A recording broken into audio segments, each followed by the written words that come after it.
Episode 7. Harry read through the letter twice. He was only vaguely aware of Uncle Vernon and Aunt Petunia talking in the vicinity. Inside his head, all was icy and numb. One fact had penetrated his consciousness like a paralyzing dart. He was expelled from Hogwarts. It was all over. He was never going back. He looked up at the Dursleys. Uncle Vernon was purple-faced, shouting, his fists still raised. Aunt Petunia had her arms around Dudley, who was retching again. Harry's temporarily stupefied brain seemed to reawaken. Ministry representatives will be calling at your place of residence shortly to destroy your wand. There was only one thing for it. He would have to run, now. Where he was going to go, Harry didn't know, but he was certain of one thing. At Hogwarts or outside it, he needed his wand. In an almost dreamlike state, he pulled his wand out and turned to leave the kitchen. "Where do you think you're going?" yelled Uncle Vernon. When Harry didn't reply, he pounded across the kitchen to block the doorway into the hall. "I haven't finished with you, boy."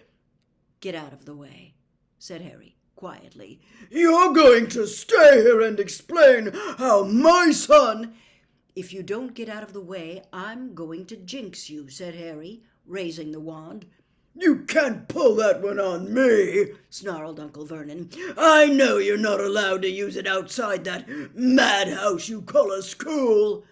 "Well, the madhouse has chucked me out," said Harry, "so I can do whatever I like. You've got 3 seconds. 1, 2.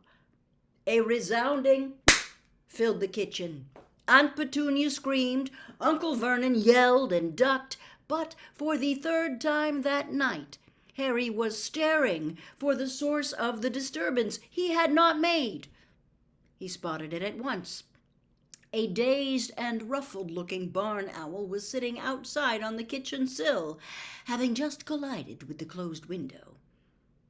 Ignoring Uncle Vernon's anguished yell of "Owls!" Harry crossed the room at a run and wrenched the window open again. The owl stuck out its leg, to which a small roll of parchment was tied, shook its feathers, and took off the moment Harry had pulled off the letter. Hand shaking, Harry unfurled the second message, which was written very hastily and blotchily in black ink. "Harry, Dumbledore's just arrived at the ministry, and he's trying to sort it all out. Do not leave your aunt and uncle's house. Do not do any more magic. Do not surrender your wand. Arthur Weasley." Dumbledore was trying to sort it all out. Well, what did that mean? How much power did Dumbledore have to override the Ministry of Magic? Was there a chance that he might be allowed back to Hogwarts then? A small shoot of hope burgeoned in Harry's chest, almost immediately strangled by panic. How was he supposed to refuse to surrender his wand without doing magic? He'd have to duel with ministry representatives, and if he did that, he'd be lucky to escape Azkaban, let alone expulsion. His mind was racing. He could run for it and risk being captured by the ministry, or stay put and wait for them to find him here. He was much more tempted by the former course, but he knew that Mr. Weasley had his best interests at heart. And after all, Dumbledore had sorted out much worse than this before. "Right," Harry said. "I've changed my mind. I'm staying." He flung himself down at the kitchen table and faced Dudley and Aunt Petunia. The Dursleys appeared taken aback at his abrupt change of mind. Aunt Petunia glanced despairingly at Uncle Vernon. The vein in Uncle Vernon's purple temple was throbbing worse than ever. "Who are all these ruddy owls from?" he growled. "The first one was from the Ministry of Magic, expelling me," said Harry calmly. He was straining his ears to catch noises outside in case the ministry representatives were approaching, and it was easier and quieter to answer Uncle Vernon's questions than to have him start raging and bellowing. The second one was from my friend Ron's dad. He works at the ministry. Ministry of Magic? Bellowed Uncle Vernon. People like you in government? Oh, this explains everything. Everything. No wonder the country's going to the dogs. When Harry did not respond, Uncle Vernon glared at him, then spat. And why have you been expelled? Because I did magic, Ah! roared Uncle Vernon, slamming his fist down on the top of the fridge, which sprang open. Several of Dudley's low-fat snacks toppled out and burst on the floor. So you admit it. What did you do to Dudley? Nothing, said Harry, slightly less calmly. That wasn't me, Was. muttered Dudley unexpectedly, and Uncle Vernon and Aunt Petunia instantly made flapping gestures at Harry to quiet him, while they both bent low over Dudley. Go on, son, said Uncle Vernon. What did he do? Tell us, darling, Whispered Aunt Petunia. Pointed his wand at me. Dudley mumbled. Yeah, I did, but I didn't use it, Harry began angrily. But, Shut up! roared Uncle Vernon and Aunt Petunia in unison. Go on, son, Repeated Uncle Vernon, mustache blowing about furiously. Oh, dark, Dudley said hoarsely, shuddering. Everything dark. And then I heard things inside my head. Uncle Vernon and Aunt Petunia exchanged looks of utter horror. If their least favorite thing in the world was magic, closely followed by neighbors who cheated more than they did on the hosepipe ban, people who heard voices were definitely in the bottom 10. They obviously thought Dudley was losing his mind. What sort of things did you hear, Popkin? Breathed Aunt Petunia, very white-faced and with tears in her eyes. But Dudley seemed incapable of saying.